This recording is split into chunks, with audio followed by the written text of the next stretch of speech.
Rebonjour sur bastetmath.com. Dans cette vidéo, nous allons parler du nombre dérivé d'une fonction qui comporte une racine carrée. Et je vais t'expliquer comment on utilise la quantité conjuguée d'une telle expression. Voici l'exercice que je te propose. On prend f, la fonction définie sur l'intervalle moins 1 fermé plus l'infini, par cette expression f de x égale racine carrée de x plus 1. Alors, juste une petite chose, tu sais que dans une racine carrée, le nombre, ici x plus 1, doit être supérieur ou égal à 0. On ne peut pas faire par exemple la racine carrée de moins 14, tu es d'accord? Et donc ça veut dire que x doit être supérieur ou égal à moins 1, c'est-à-dire que x doit appartenir à l'intervalle moins 1 fermé plus l'infini. Donc c'est pour ça que notre fonction f est définie sur cet intervalle. Il s'agit de montrer que f est dérivable en 2, alors 2 c'est bien un nombre qui est dans cet intervalle, et calculer son nombre dérivé f' de 2. Donc ici, on va se mettre dans le cas où le nombre petit a est égal à 2. Et donc, on doit calculer le taux d'accroissement de f entre a plus h et a.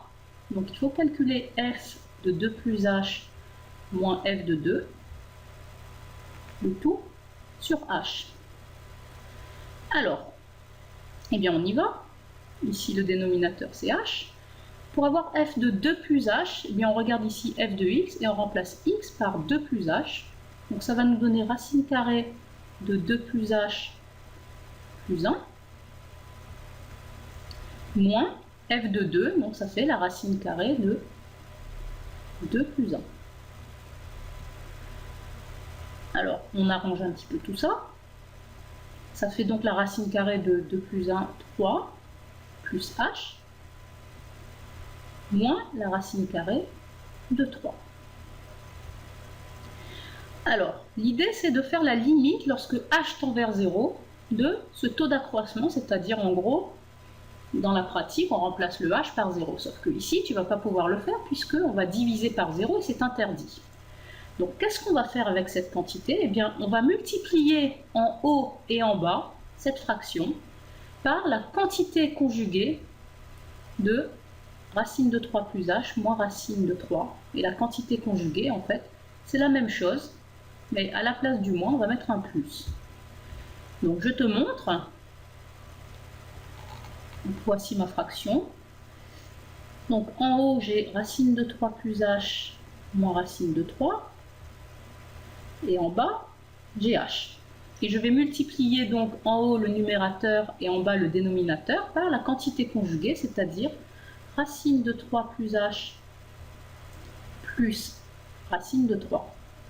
Et je fais la même chose en bas.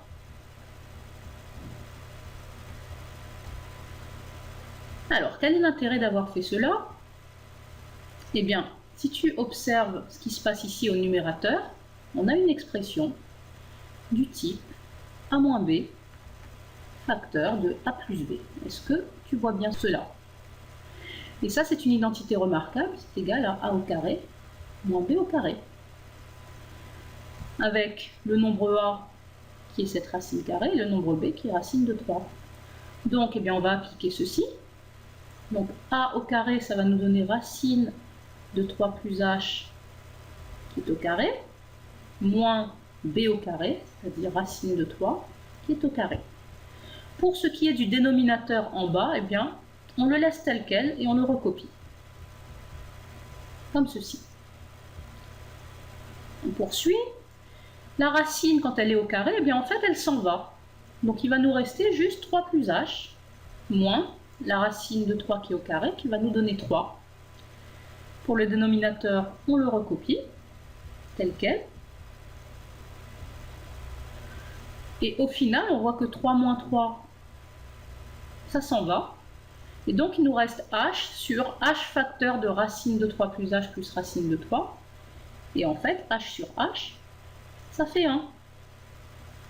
Donc finalement, ce taux d'accroissement, il est égal à 1 sur racine carrée de 3 plus h plus racine carrée de 3.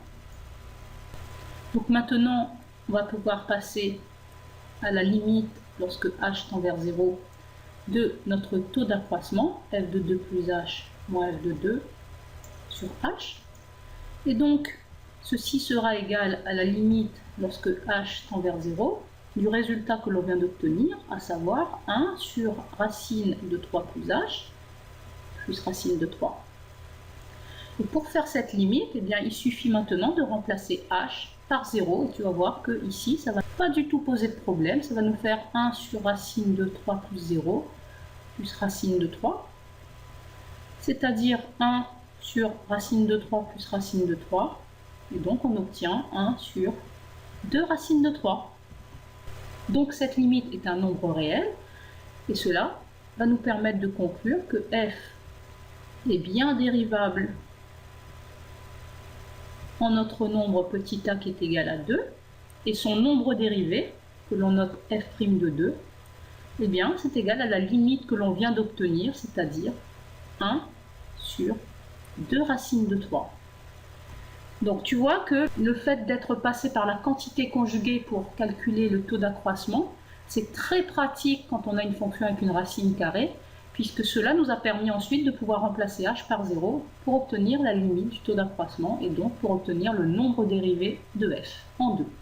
Eh bien, j'espère que ces deux vidéos t'ont permis de bien comprendre comment on calcule le nombre dérivé d'une fonction en un nombre petit a, que cette fonction soit un polynôme, un quotient ou une racine carrée.